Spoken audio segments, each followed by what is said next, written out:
সুন্দরবন থেকে নাকি কাস্টমার আমার কেকটা রিসিভ করবে, এটা কোনো কথা? আপনারাই বলেন।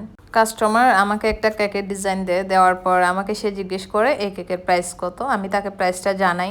জানানোর পর তাকে আমি জিজ্ঞেস করলাম আপনার লোকেশনটা কোন জায়গায়। সে আমাকে ঢাকার একটা লোকেশন দিছে। লোকেশনটা খুব সুন্দরভাবে ওনার বাড়ি, রোড নাম্বার সব কিছু দিয়ে দিছে। দেওয়ার পরে উনি আমাকে বলল আপনার বিকাশ নাম্বারটা দেন, আমি আপনাকে পেমেন্টটা করে দিচ্ছি, ডেলিভারি চার্জ সহ কত আসবে আপনি আমাকে জানিয়ে দেন।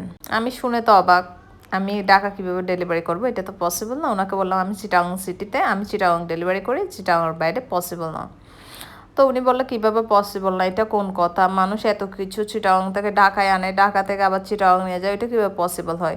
তাহলে আপনি আমাকে সুন্দরবন কুরিয়ার সার্ভিসে দিয়ে দেন, আমি ওখান থেকে রিসিভ করবো। আমি বললাম কেক তো এভাবে যায় না, কেক আসলে অনেক সেফলি নিতে হয়, এগুলো আশেপাশের এরিয়াতে বা যে যে সিটিতে আছে ওই সিটিতে ডেলিভারি করা হয়। উনি বললো এটা কেমন কথা? আমি নিতে পারলে আপনার প্রবলেম কি, পাঠাই দেন।